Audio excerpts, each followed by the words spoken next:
Alô, meus queridos alunos, estamos aqui para a primeira videoaula de crescimento e desenvolvimento humano. Não há nada permanente, exceto a mudança. Novo paradigma da educação física. Envolve o desenvolvimento global, harmônico do indivíduo desde o nascimento. E é a ligação entre o psíquico e a motricidade. Para isso, precisamos falar um pouquinho sobre crescimento, que já foi dito em sala de aula. São essas modificações em tamanho, tá? E forma. Enquanto que o desenvolvimento é o processo de transformação do organismo, do psíquico, do motor, do afetivo. O desenvolvimento motor, por sua vez, é a transformação do movimento humano, fatores genéticos e ambientais. Para isso, nós podemos utilizar desses 5 tipos de desenvolvimento para que ocorra um desenvolvimento motor adequado, a evolução das habilidades motora, perceptivo-motora, das qualidades físicas, do psicossocial e do jogo, em consequência, o desenvolvimento motor até na senescência. A psicomotricidade envolve o desenvolvimento global e harmônico do indivíduo, desde o nascimento, sustentada por 3 conhecimentos básicos: o movimento, o intelecto e o afetivo. Sabendo que, ao ser trabalhado esses 3, eles vão estar intimamente ligados ao social. A ciência que tem por objetivo o estudo do homem por meio do corpo em movimento, nas relações com o mundo interno e para isso nós temos que falar sobre o movimento, o deslocamento do corpo ou membros, produzindo como uma consequência um padrão espacial e temporal da contração muscular. Esse movimento é de grande importância, tanto biológica, psicológica, social e cultural. Lembrem sempre do que Gotani diz: a principal função da educação é criar homens capazes de fazer coisas novas e não repetir simplesmente o que outras gerações. Para isso, nós precisamos da psicomotricidade que está ligada ao movimento. Esse movimento que compreende os sujeitos da cognitivo, afetivo e motor, e ao trabalhar esses 3 componentes, vamos melhorar a parte da socialização. Aqui trago 2 exemplos de aula psicomotora, mas os elementos da psicomotricidade estão elencados no canto superior.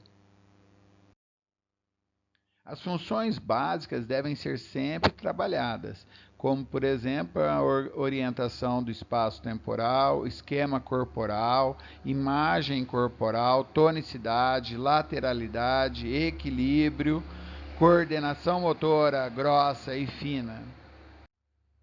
Para isso, nós vamos trabalhar a respiração, o relaxamento, o equilíbrio emocional, consciência corporal, a atenção e a percepção. Lembrem que eu deixei por último a aprendizagem, porque ao trabalhar esses elementos, nós iremos aprimorar e melhorar a aprendizagem. Lembre que quando tem atenção e temos percepção, consequentemente a aprendizagem vai acontecer. O professor Alexandre de Souza alenca vários materiais que podem ser utilizados para as aulas de psicomotora, desde bambolê até material de sucata. Leiam com atenção.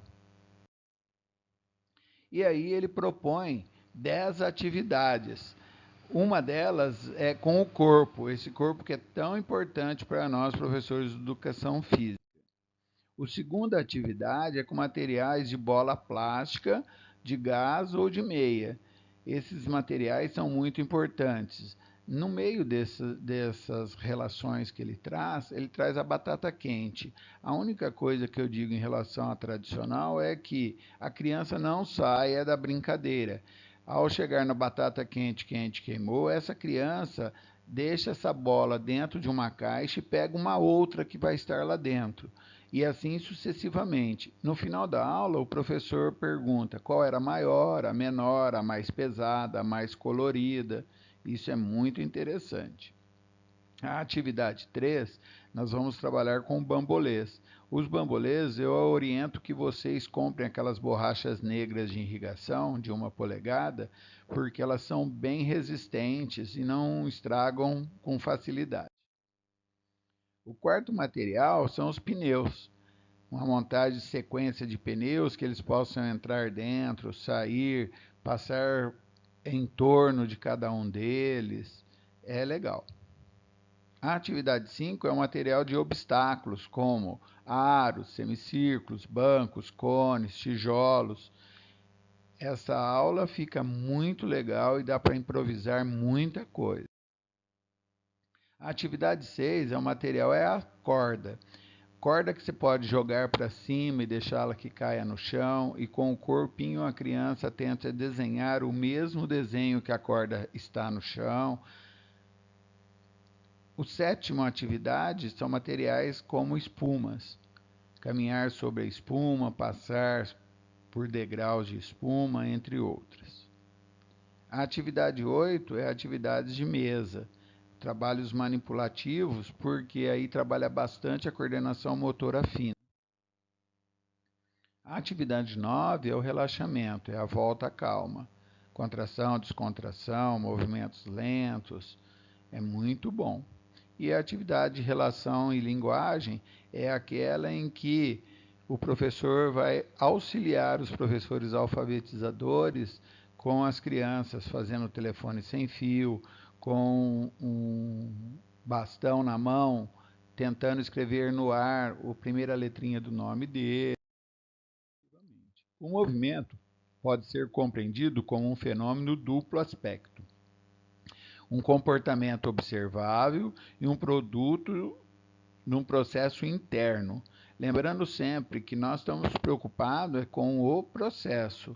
O resultado vai ser aquele em que, quanto mais a gente trabalha, melhor vai ser o resultado. A psicomotricidade, ela atua também na saúde, como também na educação, através do movimento, para que nós possamos desenvolver o afetivo, o intelecto, o social. O campo de atuação da psicomotricidade vai desde a educação psicomotora, reeducação psicomotora e terapia psicomotora, todas elas utilizando do movimento como ferramenta, como terapia e como um relacionamento das dimensões afetivas e de relação. Podemos saber que as formas de atuação, elas abordam 2 tipos de abordagem curativa ou reabilitadora e a abordagem educativa. Essa é a base da pirâmide, onde a atenção primária ou básica, a prevenção e a promoção da saúde. Para isso, a gente precisa usar de elementos da psicomotricidade, como a tonicidade, estrutura espacial, equilíbrio, ritmo, coordenação motora fina e grossa, espaço, esquema corporal e lateralidade. Acredito que vocês já tenham passado por isso quando criança. Não se lembram bem, mas tiveram alterações tanto na forma como no padrão de comportamento, quando vocês jogavam a bolinha para cima e tentavam pegá-la. A fase das habilidades motoras fundamentais e básicas vai desde o início da vida escolar até padrões motores bem definidos, faltando apenas refiná-los. Esses movimentos fundamentais, eles estão estruturados em 3 grandes temas: estabilizadores, locomotores e manipulativos.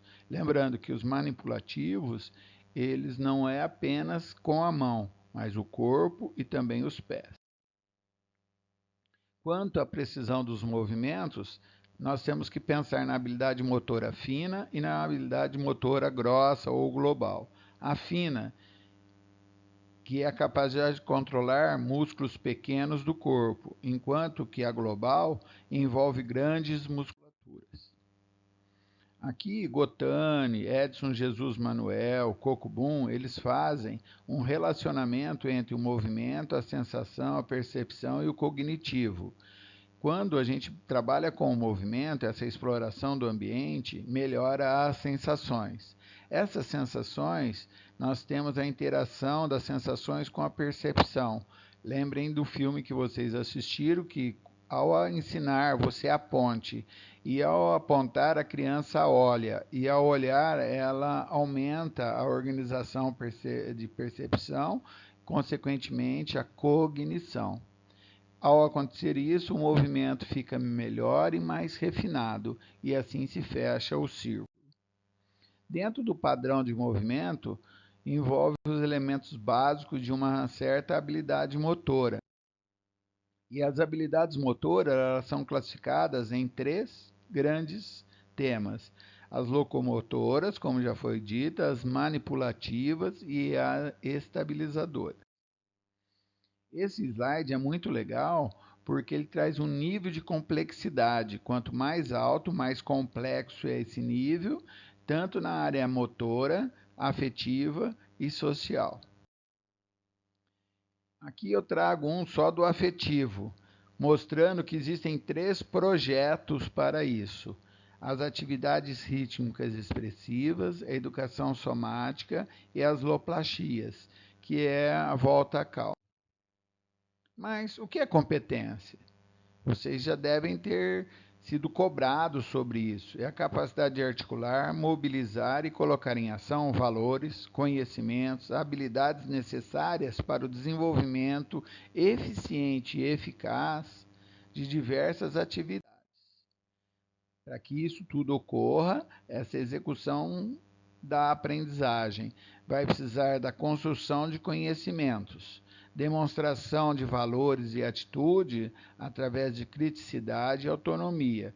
Para tal, vamos trabalhar o desenvolvimento das habilidades nas atividades práticas, principalmente as atividades lúdicas de brincadeira. Aqui eu trago para vocês 4 questões que o gabarito vai estar na aula número 2. Mas tentem resolver com o material que vocês já tiveram em sala de aula e com o que foi passado até então. Aqui estamos na bibliografia. E muito obrigado, até a próxima aula.